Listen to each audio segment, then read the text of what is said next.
అందరికీ నమస్కారం. మరి ఈ రోజు మనకి రమణ గారు మీరు చేస్తున్నారు కదా ఒక అద్భుతమైన వంట, చిలకలు చేస్తున్నారా?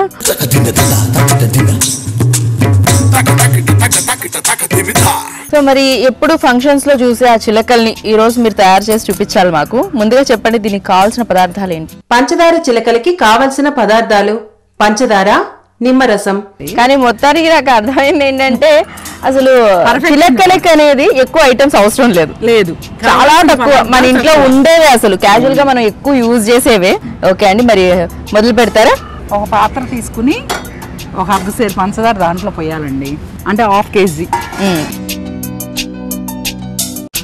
పంచదార మునిగేటట్లుగా వాటర్ పోయాలి.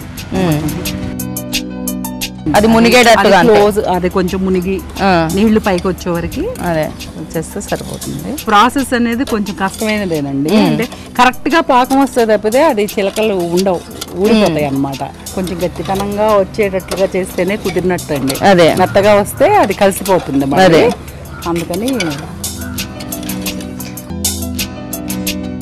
ఇలా కలుపుతూనే ఉండాలా? అది అడిగండిపోతుంది, అడిగండితే మళ్ళీ కలర్ మారిపోతుంది, తెల్లగా రావాలి కదా. అవును, తెల్లగా ఉంటాయి కదా. ఉడుకుతుంది కదా పాకం. ఇలా ఉడుకుతా ఉన్నప్పుడు కొంచెం వాటర్ పక్కన పెట్టుకుని ఇలా వేసి చూసుకుంటా ఉండాలి మధ్య మధ్యలో. అలా వేసుకొని చూసుకుంటే ఏం తెలుస్తుంది? ఇక్కడ ఉండలాగా రావాలి. ఇంకా రాలేదు, దగ్గరకు వచ్చింది, ఇంకా ఉండపట్టలేదు. అది రాలేదు. అలా ఉండలాగా వచ్చిన తర్వాత చెక్కల్ని రెడీ చేసుకొని దాంట్లో పోయాలి. ఏంటి చిలకలు చెక్కలు అవి? అవునండి, ఈ మోల్డ్ ఉంటేనే మనకి అసలు చిలకలు వస్తాయి.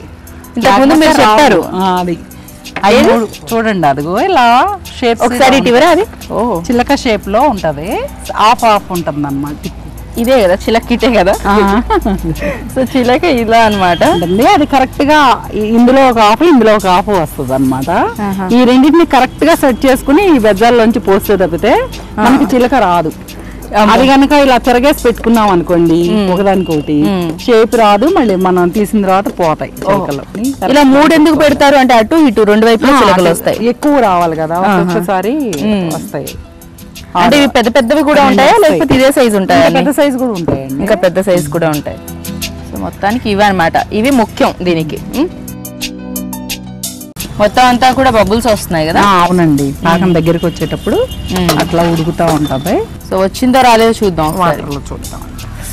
ఇవ్వండి, నేను చెక్ చేస్తాను. మీరే చెక్ చేస్తారా? ఇంకా రాలేదండి, ఇంకొంచెం రావాలి. సో నిమ్మకాయ కూడా పిండాలన్నారు కదా, వైట్ గా వస్తాయండి చిలకలు. అందుకని పాకం వచ్చిన తర్వాత ఆఫ్ చేసే ముందు నిమ్మరసం పిండేస్తారు. సో ఇప్పుడు పాకాన్ని చూస్తే మనకు కొంచెం లైట్ గోల్డ్ కలర్ లో ఉంది. నిమ్మకాయ పిండగా తెలుపు అయిపోతుంది, వైట్ గా వస్తుంది. అంటే ఆరిన తర్వాత వైట్ వస్తుంది, ఆరిన తర్వాత చిలకలు ఆరిన తర్వాత వైట్ గా వస్తాయి. చూడండి, ఇప్పుడు ఇలా పోయంగానే వచ్చేస్తుంది. చూడండి, మీకు నిమ్మరసం వచ్చేసింది కదా, ఉండొచ్చేసి. అదిగోండి, నిమ్మరసం పిండి ఒక బద్ద వేస్తే సరిపోతుందా? 5 ఒక చెక్క చాలు. దీన్ని ఇలా దించేసుకుని మనం తిప్పుతూ ఉండాలండి. ఇలా కొంచెం దీంట్లోనే గట్టి పడాలన్నమాట. గట్టి పడిన తర్వాత పోసుకోవాలి. అప్పుడు డైరెక్ట్ గా తీసుకెళ్లి పోస్తే కారిపోతాయి. అది చూడండి, ఇలా సెట్ చేసి వాటికి రబ్బర్ బ్యాండ్ వేసుకుని వాటర్ చల్లితే. ఇప్పుడు రబ్బర్ బ్యాండ్ వేస్తున్నారు, దానికి వేయండి. అవి ఎటు కదలకుండా మధ్యలోంచి వెళ్ళిపోకుండా జ్యూస్. ఇప్పుడు మళ్ళీ వాటిని తడుపుకోవాలా? ఇంకా స్టవ్ తో పని లేదండి, ఇంకా అయిపోయినట్టే. పాక వచ్చే వరకే మనకి పని చిలకలంటే. ఇది కొంచెం టైము మనకి ఇలా తిప్పుతూ ఉంటే గట్టి పడుతుంది అన్నమాట. ఆ గట్టి పడే వరకు మనం పాత్రలోనే తిప్పుతూ ఉండాలి. దింపాక కూడా కలుపుతూ ఉండాలి. అవును,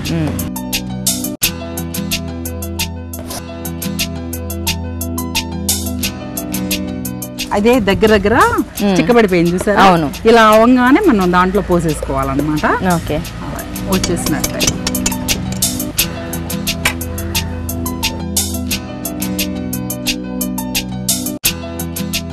ఆ పైన ఎక్సెస్ ఉంది, తీసేయచ్చు మనం గట్టిపడిన తర్వాత. అందుకని పడ్డా పర్లేదన్నమాట. ఓకే, ఇది గట్టిపడడం కూడా తొందరగానే పడుతుంది. తొందరగా ఇప్పుడే అయిపోతుందండి, ఇప్పుడే చూపించేస్తాం. ఇప్పుడు దాని మీద ఉన్న దాన్ని ఎక్సెస్ ఉన్న దాన్ని తీసేసుకుని ఒక 5 నిమిషాలు. మామూలుగా చిలకల్ని పంజరాల్లో బంధిస్తారు, మీరు ఈ చెక్కల్లో బంధించారా? అంతే కదా.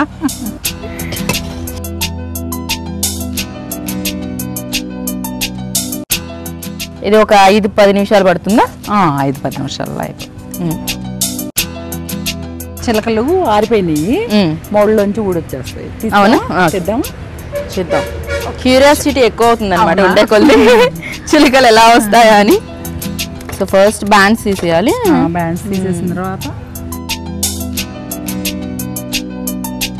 వావ్, ఆ ట్రే ఇలా పట్టుకోండి. అదే కానీ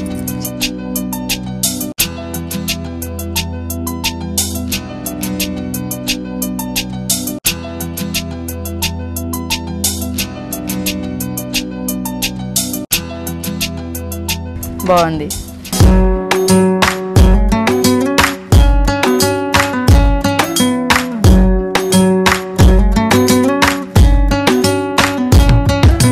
మరి ఈ చిలకల్లి టేస్ట్ చేయబోయే ముందు దీనికి కావాల్సిన పదార్థాలు తయారు చేసుకునే విధానం మరోసారి నోట్ చేసుకోండి. పంచదార చిలకలకి కావలసిన పదార్థాలు: పంచదార, నిమ్మరసం.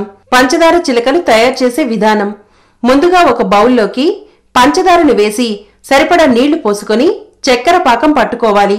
ఈ చక్కెర పాకం తీగపాకం వచ్చే వరకు కలుపుకొని తీగపాకం వచ్చిన తర్వాత స్టవ్ ఆఫ్ చేసి పాకంలో నిమ్మరసం పిండి పాకం తెల్లగా వచ్చే వరకు కలుపుకోవాలి. ఇలా కలుపుకున్న తర్వాత చిలకల పీట మధ్య రంధ్రాలలో వేసి 5 నిమిషాలు ఆరబెట్టి సర్వింగ్ ప్లేట్లోకి తీసుకుంటే ఆహా ఏమి రుచి స్పెషల్ ఐటెం, నోరూరించే పంచదార చిలకలు తినటానికి ready. For innovative and yummy recipes, log on to www.youtube.com/recipe.